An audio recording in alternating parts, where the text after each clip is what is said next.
Grab it.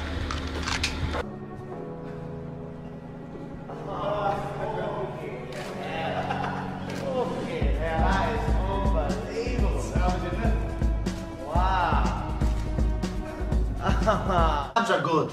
Because you're staying switched on. Jab, and you're switched on. Jab, and you're switched on. But when you throw the combination jab, slip, uppercut, backhand, roll, this is you, bouncing. All wasted movement. Jab, slip, uppercut, right hand, roll, and then what? Then we're still here. Boom, boom, boom.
It shows his character, in my opinion.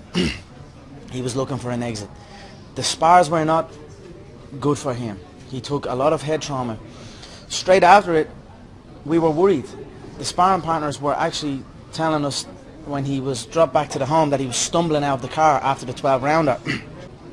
What's your response to the way he says you've been treating your sparring partners as far as the house they're staying at? I think it's ridiculous. I mean, we have multiple houses over here. He can say, look, he can say what he wants.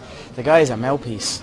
I don't know what else to say. He came in, he got his ass whooped, he got his ego badly dented, and that's it. I mean, we sent the footage of the knockdown, we sent the footage over, and I don't think they are refusing to show it, so he was flattened. What can I say? He got his ass whooped.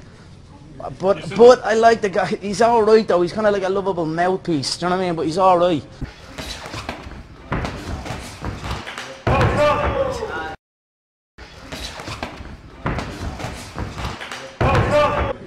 He was knocked down, he was flattened against the ropes. Multiple times the ropes kept him on his feet. We were worried about him. We thought the worst was that to happen. You know what I mean? He was certainly badly concussed. As far as the images that got leaked, let me clear this. I didn't leak no images. The image I leaked and the image I released, the only image I released was the original one where my hands were behind my back. And that was in response to the comment where he said, he went on a big quote, and one of the comments in the quote was, "I will beat him with one hand tied behind my back." So I released one picture with me whooping his ass with both hands behind my back. And then he just got out of there and went running, and I don't know. I mean, I don't mind Paulie. He came in, he spoke a hell of a game previous, very disrespectful to the skill set, very disrespectful to the discipline. But no matter what a man says, if they show up and try to answer that and try their best, you've got to give respect, and that's what happened. He showed up, he tried his best. It didn't go his way, he got his ass whooped, he got his pride dented, and then he wanted a way out. What better way for a guy like him to exit under a load of questions and mysterious, you know what I mean? So, under a load of questions. So. And that's it. So. Round one is in the books for McGregor. No, he doesn't really believe those things. You have to understand the psychology. This is the first time ever Floyd has been in a spot where he wasn't favored to beat a guy. Everybody is expecting Floyd to go out and not only dominate this fight, but get him out of there in 1 or 2 rounds. Floyd is starting to feel that. It's an unusual spot for him where he's looking and going, hey guys, I appreciate that you all have faith in me, but you've got a little bit too much. How about we go out there and 2 men go out and have a contest? These are the intangibles, because what Teddy and I are watching right now is an amateur boxer getting ready to take on the best of all time. But the intangibles do matter. That is a pretty stark characterization. An amateur boxer getting ready to take on a guy that could be 50-0 by the time the month is out. Our Brett Okamoto has been on the scene all day. We've moved to Station 3. Couple action in the ring, then we've hit the bag twice. He's there, boots on the ground. His eyes are closer than any of us. Brett, what are you seeing right now with your two eyes there? Yeah, from a technical standpoint, I think Chael and Teddy have really outlined a lot of what's going through my mind. I mean, obviously, one thing I told you, Zubin, is that I expected him to be in amazing shape, and I know that that's very, very crucial to him. I mean, that's been crucial really throughout his career, especially after he lost to Nate Diaz last year. He felt that he was very inefficient with his energy, is what he said. That fight was at 170 pounds when it was supposed to be at 155 pounds. So just looking at him physically, and this has not surprised me at all. I knew all along that Conor McGregor would do everything in his power to get as prepared as is humanly possible to face Floyd Mayweather. But everything that you're hearing from the two experts there about the technique, I would have to agree with. Teddy, I want to ask you this because you have been in the corner. You have trained some of the guys that basically ate pressure for lunch, and Chael has talked about what a performer this guy is under pressure. For those of us that are just fans, that haven't been in the corner, that haven't been in the ring, can you explain the intangible of the mental side of something like this and the pressure with the world watching? Not the physical, the mental. There's a mental part, and he's right on the button talking about the mental part. My UFC counterpart there. 75% of the game, all right? There it is. 75% of my business, my sport, is the mental part. And McGregor has been in that realm. You know, he has been in that environment. He's been under the big lights.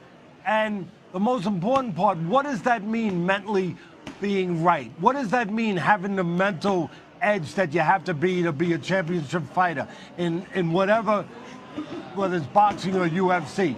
What it means is that you have to understand, you have to be able to push the wolf away from the door.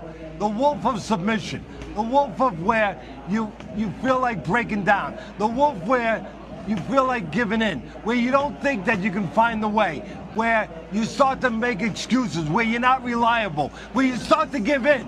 Where the normal person, the person out there, the layman person, they can do that. They can give in. They can still go to work the next day. They give in. They say they're sick. And the next day they can still show up at work, and it might not hurt their career. But in the boxing ring, you cannot do that. That's called the chamber of truth. And the truth will find you fast. So he understands what it means to be tempted by those hard truths. He understands what it means for the wolf to come to the door, for the devil to knock on the door and say, hey, you know what? You can get out of here.